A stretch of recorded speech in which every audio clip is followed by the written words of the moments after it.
Okay guys, it's City of the Beat Master back again for another finger drumming tutorial. So what we're going to go over today is we're going to focus still on the hand. It's very important that you understand what the hand is supposed to do. The type of movements that you're supposed to be making with the hand. That's what's really going to help you be more flexible and be able to play any style of finger drumming, whether it's hip hop, rap, EDM, trap, country, house, techno, electronica, drum and bass, African. It doesn't matter. You gotta understand what the hand is supposed to be doing. So, one thing about my hands, you'll probably notice something a little different. There's a little scar. Kept me out of action a little while, but I'm actually back. So the first thing I want to teach you guys as far as finger drumming is concerned is going to be hand placement when it comes to finger drumming. How your hand is supposed to move with the flow of drumming and moving around the pads is very, very important. Okay, so the first thing I'm going to do is I'm going to start off with a demonstration on the pads, and then I'm going to explain the technique. And then you guys can go back and watch the video and see the technique in action. So the first thing we're going to do is go to our main menu. We're going to go to the sampler. We're going to press that. And we're just going to do a recording. And I'm going to play the set, then I'll come back and show you guys the technique. On the recording.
Okay, let's go ahead and name that.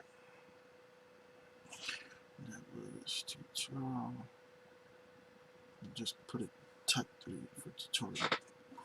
Okay, so in that clip, I demonstrated the technique of various different ways, and I tried to keep it natural as far as the way I was playing it, but I also wanted to put a little more emphasis on it so you could see it.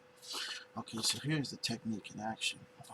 Sorry guys, sometimes I get a little carried away with the performances. You know how to get down.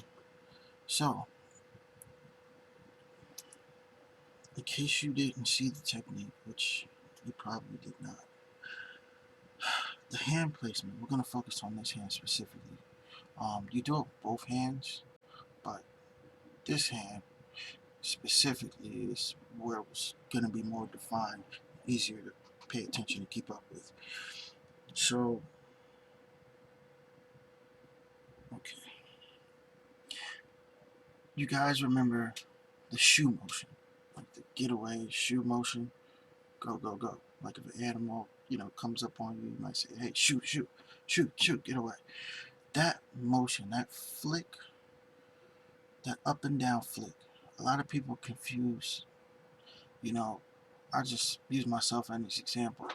They confuse my finger drumming with wrist motion. This is complete wrist motion. But what I'm doing is a shoe motion. You see my wrist isn't moving at all. Now wrist motion is that. A lot of people do this. They pounce up on the drum machine like this, and they wonder why they're so limited as far as what styles they can play, because they're not utilizing the fingers. The fingers is what's supposed to hit the pad, not the wrist. The wrist just kind of is a snap factor. If you want to snap, realize you can only snap so fast with your fingers, versus this is about as fast as I can snap with my fingers. And that's pretty fast. Not my wrist. Way faster. That's what the wrist is for. It's a snap feature versus a grab feature. It's a boom, boom, boom, boom. It's just a different way to do it. But in order to master finger drumming, you're going to want to master the shoe technique. So, combining the shoe technique with what I'll just call is a rotation technique. So now you have the shoe down, and it's also similar to the royal wave technique, but it's how can I put it? It's royal wave, but you're not trying to snap with the royal wave. See, the royal wave is a snapping type of move, so is the shoe. And then the wrist, of course, is just a faster version of snapping. But you just want to utilize the fingers, like I said previously. So you have the shoe snap, and you have the wave snap. But notice how when I do the wave snap, my wrist goes from a, up and down shoe position to a side position, and it's the royal wave. That's very important. In order to play faster, more efficient, and be able to hit certain pads the way that I do, you have to angle your hand. You can't play like this, like straight up and down, like you're on a windsaw monitor. Those machines you put the quarter in and the claw comes up. The claw comes up and then it comes down and it picks up the item that you're trying to win, and then it stays like this and it carries the item, picks it up, carries the item all the way to the end, and then drops the item, and then you go and you get the free prize you want for 25 cents. That's what you guys are doing. Finger drumming is not this. It's not pick up and go to another pad and drop and pick up. It's a fluidity, So the technique is basically like this. and I'm going to put extra emphasis on it. I'm only going to focus on the fingers that I don't have put away. So the pointer and middle finger. So I'm going to demonstrate the technique as such. If you're playing, you're hitting the pad, boom, boom. This pad here, in order to get from pad 11 to pad 12, you're going to want to not claw it to death. Claw. You're going to want to fully turn the wrist. Fully. And lean into it. See how I just did that? I just leaned into the pad. Lean. Lean. Don't hit the pad like this and like that. That's not what you want to do. You want to lean into the pad. You see? Lean. It's almost like you're tiptoeing. So I'm going to bring it up higher so you can see my wrist. So if I were to lean into these pads, I would start with pad 7. I would lean into pad 8.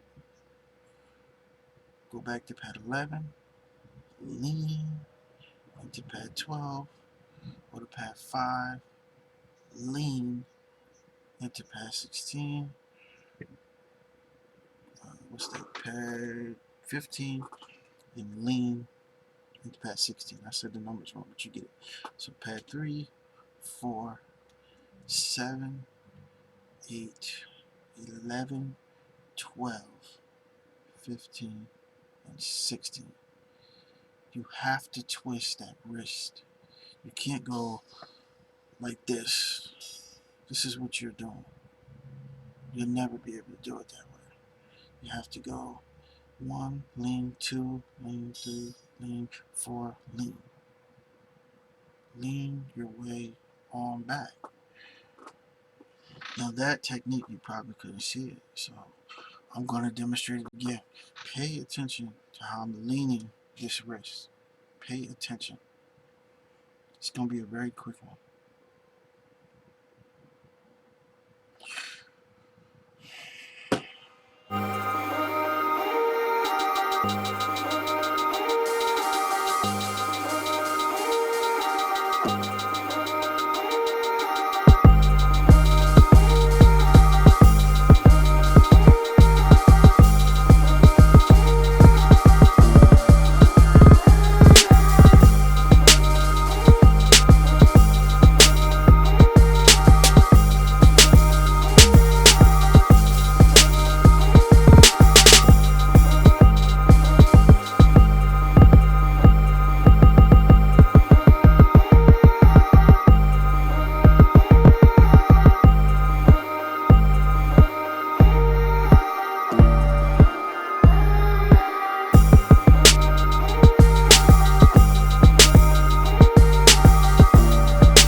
Okay, so that was basically the technique. You have to lean. Demonstrate again. Pad 7, lean. Pad 11, lean. Pad 15, lean. Pad, I keep getting the numbers wrong. Pad 3, lean. 7, lean. 11, lean. 15, lean.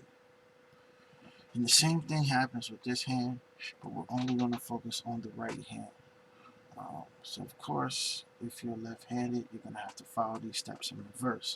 It would be pad 2, lean, pad 10, lean, pad 14, lean, keep getting the numbers, pad 2, lean, 6, lean, 10, lean, 14, lean. And that's the technique. I'll demonstrate it on the left hand side because I'm a little bit ambidextrous. It's not really going to make sense as far as the music, but I'll go ahead and do it.